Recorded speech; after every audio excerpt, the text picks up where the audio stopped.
find out more about this. So I checked to see if Joseph Smith, the founder of our faith, back in the 1830s, did indeed have child wives. And so I went on the internet and Googled. We can find out so much on Google in 10 minutes.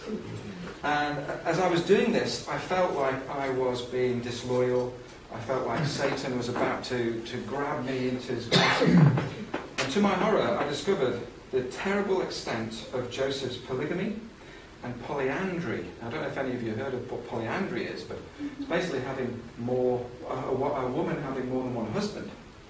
So we've got Joseph Smith marrying 11 women who were already married to other men who were still alive.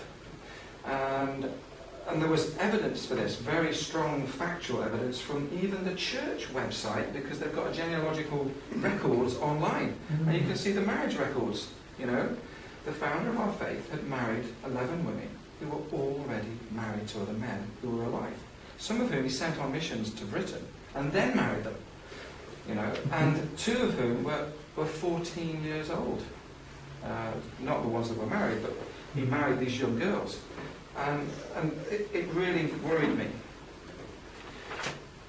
The most significant thing I did at this point was to ask myself the question, if the church was not true, would I want to know? And that was the thing, that was the key. It then became almost a full-time job to try and prove all this information, this uncomfortable information about the church was false. I wanted to believe in the beautiful fantasy of the church. But the more I studied, the more my belief system crumbled. The studying became compulsive night and day. And Liz will tell you, I was up early hours of the morning, I just could not stop.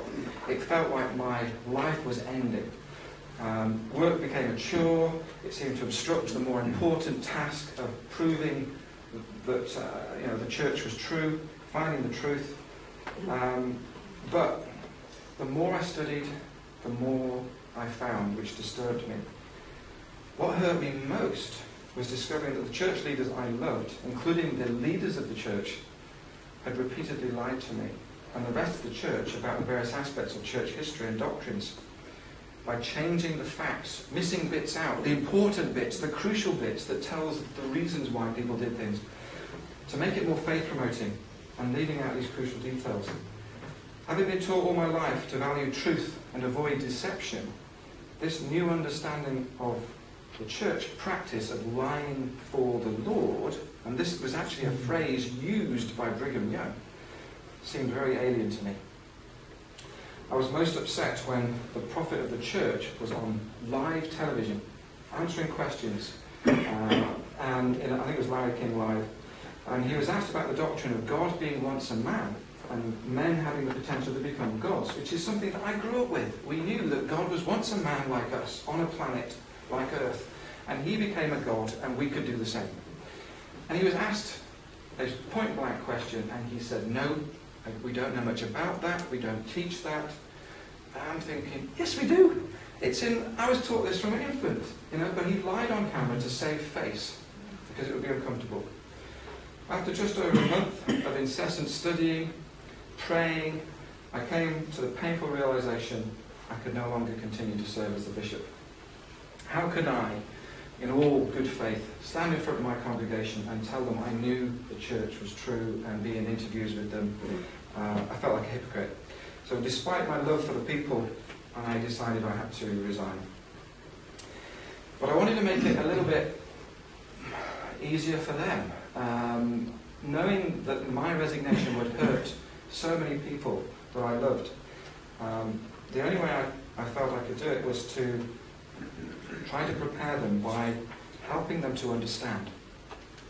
Helping them to understand the pain and anguish of somebody going through what I was going through.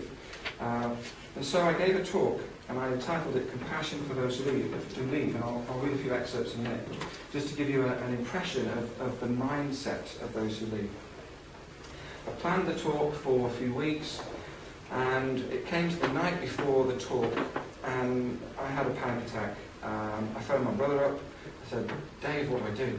What do I do? I just can't do this. Everybody's going to think I'm preparing them for sympathy for me. And I said, actually, the reason I'm doing it is because I believe that compassion and understanding helps the person with that compassion and eases their pain. I wanted to ease their pain.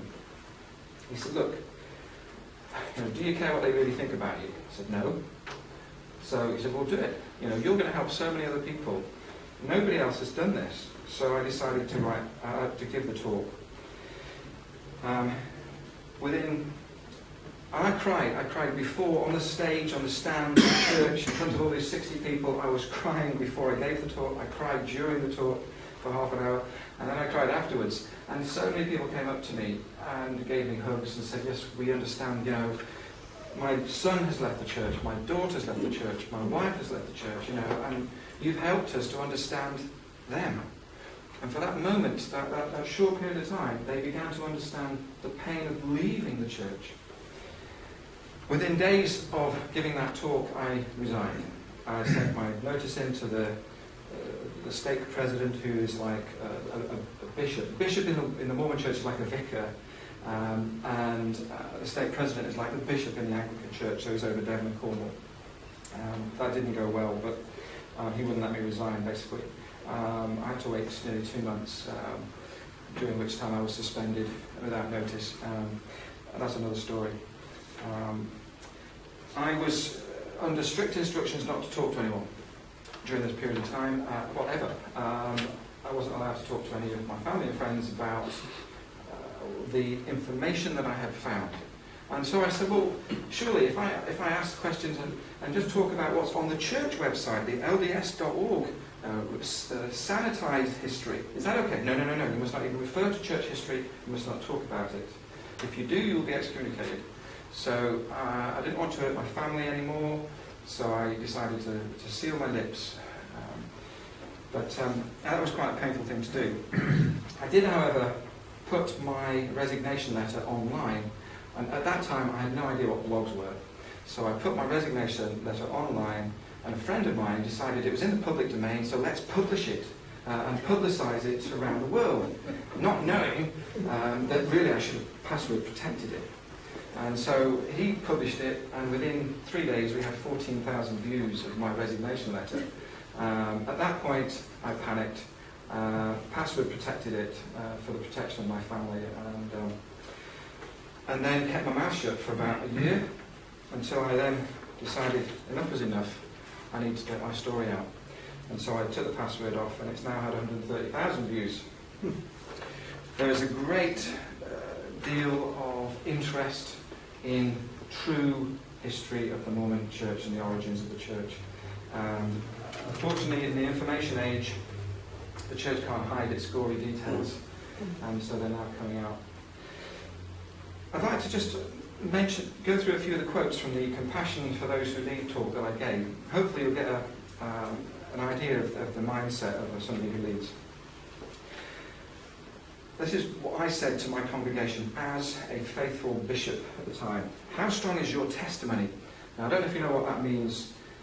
In the Mormon Church, a testimony is your knowledge, deep inside, in every fibre of your being, that what you're saying is true, right? And there's no doubt whatsoever. You don't just believe it, you know it, more than you know that you're alive. Yeah. And so, how strong is your testimony? On what is it based? I'm trying to get them thinking. Would your testimony stand up to indisputable evidence to the contrary? We have been warned that in the last days many of the elect will leave the church. The general authorities have warned the bishops through the stake presidents to prepare for a mass exodus from the church, even from the leadership. Now, they're prophesying that there's going to be a mass exodus from the church. Now, that's what I was told about a year earlier by my ecclesiastical leader. Prepare for terrible times ahead. Do not tell the members. As a bishop, you must not tell this to the members, because we don't want to scare them, we don't want to cause panic, but there's going to be a mass exodus from the church. And what I didn't know was there already was a mass exodus from the church, and they just were telling me what was happening. But they actually put it in the words that it was going to happen. It was already happening. Many faithful and devoted and dedicated members are leaving the church they once loved due to unintentional consequences of their search for truth. These were people who were fully committed, temple-going, tithe-paying members. In 2009, it's estimated that over 83,000 members left the church. That is so much higher now. Many members, including leaders, are resigning their membership not due to sin or weakness, but due to reading or listening to something which changes their perception of truth. Can our relationship with those who leave the church withstand these changes in their belief? This was the question I was asking them. We believe, as members of the church, that because of their actions and disbelief, they will no longer be a part of our eternal family. That really hurts. Now, just to explain, in the church, the whole focus is on families being together forever. And this is where they catch you, and they hold you hostage, because my father and mother desperately want our family, our children and so on, to be together in the next life, forever, as one family. And because of what I did, I am no longer going to be a part of their family. I am considered dead to them. Right? Now those words come really hard to me. But that's what my dad feels about me, and that's what he said to me. I would rather you were dead than leave the church. Now in his eyes, that's a kind thing to say, because as a Mormon, he wants us to be together as a family in happiness in the next life.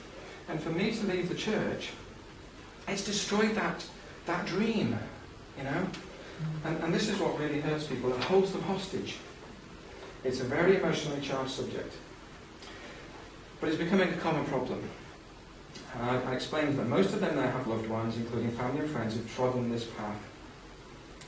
It's far too easy to be judgmental, or even to fear those who leave. And that's the feeling we get. People in the street that were once our best and closest friends will turn the other way because they daren't talk to us. They daren't face us. And that really hurts. But I know that they're not doing it out of any ill intent. They just feel frightened. They really are frightened.